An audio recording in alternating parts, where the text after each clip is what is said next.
संसद में उठा एक विवाद किसी नारे या आरोप से नहीं बल्कि सीमा पर तैनात एक सैनिक के मन में उठे एक सवाल से शुरू। एक ऐसा सवाल जो उस वक्त सत्ता के गलियारों तक पहुंचा लेकिन आज भी सार्वजनिक बहस में पूरी तरह स्पष्ट नहीं हो पाया। नमस्कार, आप देख रहे हैं कि टेक न्यूज। मैं हूं उनकी सिंह।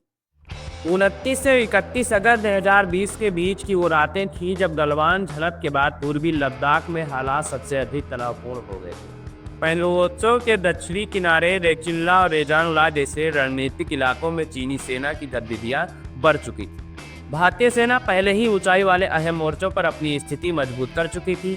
जमीन पर सैनिक पूरी तरह सक्रिय थे, तैनाती पूरी थी, रसद पहुंच चुके थे, हथियार पहुंच चुके थे, हर संभावित स्थिति से निपटने की तैयारी भी मौजूद थी। यह कोई सामान्य तनाव नहीं था बल्कि यह वह क्षण था जब लिया गया हल निर्णय आने वाले वर्षों की दिशा दशा तय कर सकता था। इसी पृष्ठभूमि में पूर्व थल सेना प्रमुख मनोज मुकुंद नरवणे में अपनी अप्रकाशित आत्मकथा 4 स्टार्स ऑफ डेस्टिनी में उस समय की स्थिति का उल्लेख किया। शारीरिक रूप से सामने आई रिपोर्टों के अनुसार उन्होंने लिखा कि उन्होंने राजनीतिक नेतृत्व से बार बार यह जानने की कोशिश की कि आगे की स्पष्ट दिशा क्या है। सरल शब्दों में उन्हें यह समझना था कि उन्हें क्या करना है।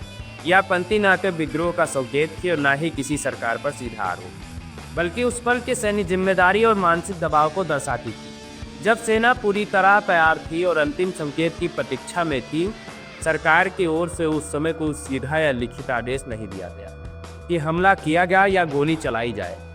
उपलब्ध जानकारियों के अनुसार सरकार का रुख यह था कि सेना हालात को देखते हुए खुद से उचित निर्णय ले, लेकिन ऐसा कोई कदम न उठाया जाए जिससे स्थिति सीधे युद्ध में बदल जाए।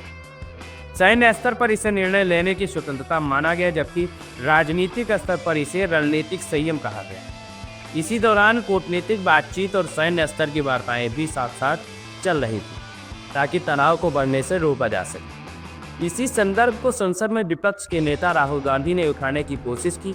उन्होंने उसी अंश के आधार पर यह सवाल रखा कि जब देश के पूर्व सेना प्रमुख ऐसी स्थिति का वर्णन कर रहे हैं तो संसद और देश की जनता को यह जानने का अधिकार है कि उस समय निर्णय किस सोच और किस प्रक्रिया के तहत लिए गए।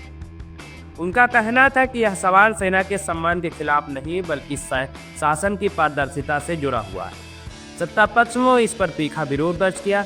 कई भाजपा सांसदों ने खड़े होकर कहा कि सेना के नाम पर राजनीति नहीं होनी चाहिए।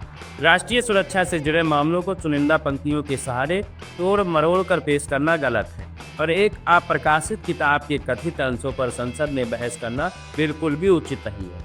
उनका तर्क था कि नरवणे ने कहीं भी यह नहीं लिखा कि सरकार ने सेना को कार्रवाई से रोका।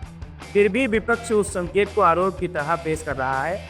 असल में यह पूरा विवाद आदेश न मिलने का नहीं बल्कि आदेश की प्रकृति को लेकर है। सेना जमीन पर पूरी तरह सक्रिय और तैयार थी। सरकार युद्ध से बचते हुए संतुलन बनाए रखना चाहती थी और संसद में यही संतुलन राजनीतिक टकराव का कारण बन गया।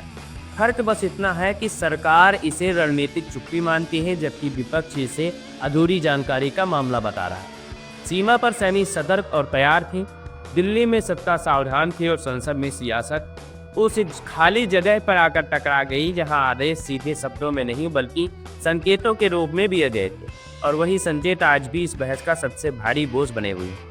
बने रहे आपके अपनों चैनल के साथ। नमस्कार।